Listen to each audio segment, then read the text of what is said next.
Hey guys. Okay, I'm reading Healing the Child Within.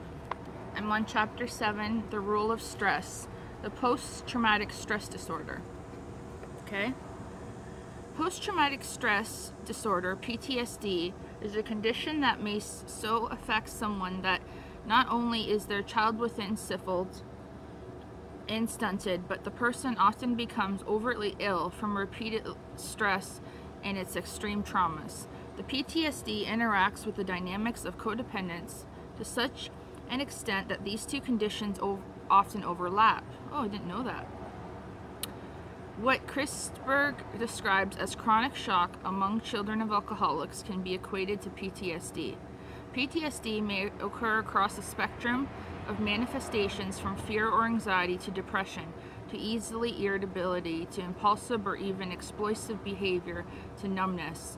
To determine whether PTSD is present, the DSM-5 suggests the following four conditions be present.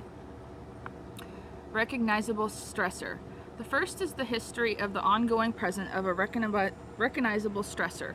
Some examples and degrees of stressors are shown in DSM-3 and are reported in modified form in Table 7. While there are countless other examples, I have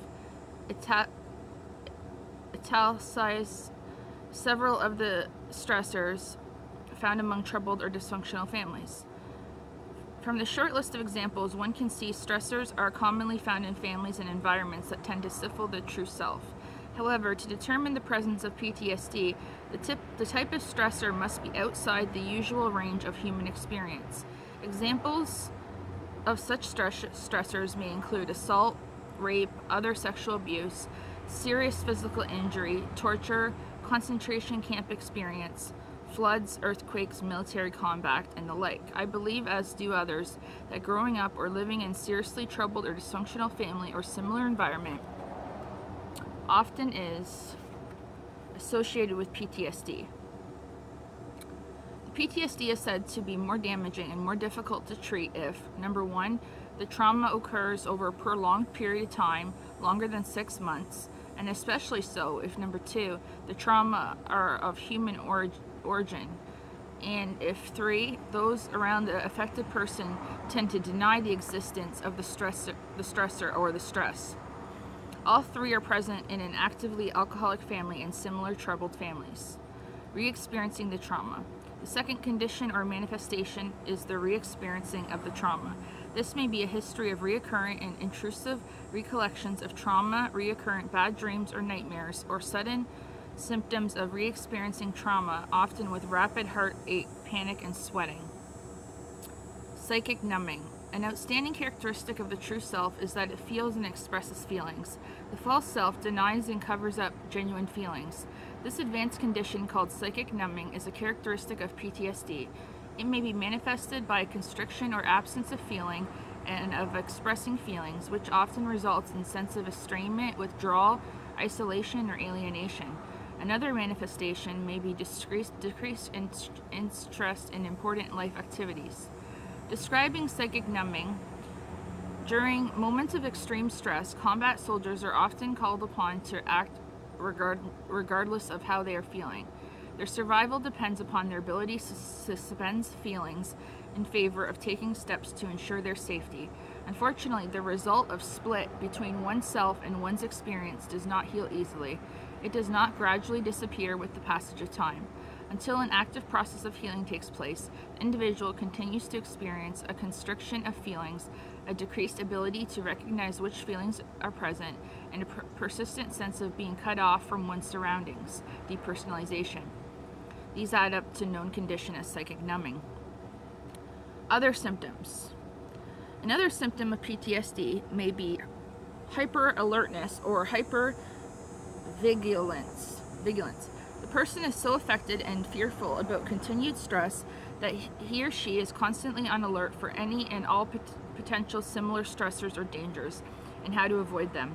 Yet another symptom is survivor guilt. Guilt felt after escaping or avoiding some of the trauma when others are still in the trauma. While survivor guilt is said to lead to the feelings that the survivor has betrayed or abandoned others, and often then to chronic depression. I believe that Several other factors lead to chronic depression, primarily the stifling of the child within. Another symptom may be avoiding activities associated with trauma. Final symptom, not listed in DSM, multiple personalities. People with multiple personalities often come from highly troubled, stressed, or dysfunctional families. Perhaps multiple personalities are often offshoots of the false self, driven in part by the energies of the true self to express itself and survive. Cermak suggests that the dynamics of the condition known as adult child of alcoholic, COA syndrome, or other similar terms, are a combination of PTSD and codependence.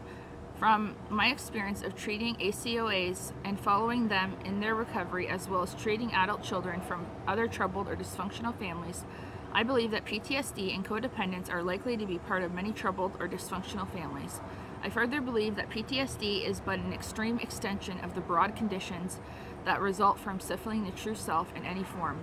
When we are not allowed to remember to express our feelings and to grieve or mourn our losses or trauma, whether real or threatened, through the free expression of the child within, we become ill. Thus, we can consider viewing a spectrum of unresolved grieving as beginning with mild symptoms or signs of grief to codependence to PTSD. A common thread in this spectrum is the blocked expression of the true self. Treatment of PTSD consists of long-term group therapy with others who suffer from the condition and usually are needed shorter individual counseling, short-term. Many of the treatment principles for healing the child within are helpful in treating PTSD. Those therapists who work successfully with the population have learned to honor the client's need to keep a lid on his or her feelings. The most effective therapeutic process involves swinging back and forth between uncovering feelings and covering them again. And it is precisely this ability to modulate the feelings that PTSD clients have lost. They must feel secure that their ability to close their emotions down will never be taken away from them, but instead will be honored as an important tool for living. The initial goal of therapy here is to help clients move more freely into their feelings with assurance that they can find distance from then again if they believe to be overwhelmed. Once children from chemically dependent homes, adult children of alcoholics, and other PTSD clients become confident that you are not going to strip them of their survival mechanisms, they are more likely to allow their feelings to emerge, if only for a moment. And that moment will be a start. Chapter 8. How can we heal our child within? To rediscover our true self, or real self, and heal our child within, we can begin a process that involves the following 4 actions. Number 1, discover and practice being our real self or child within. 2, identify our ongoing physical, mental, emotional, spiritual needs. Practice getting these needs met with safe and supportive people. 3, identify, re-experience, and grieve the pain of our ungrieved losses or traumas in the presence of safe and supporting people. 4, identify and work through our core issues described below and elsewhere.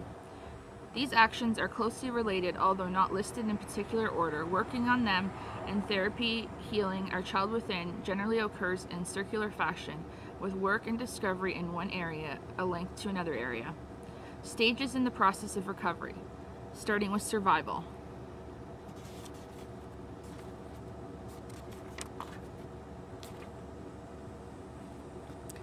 And so I'm going to go into the next video, okay? I'll be back after these messages.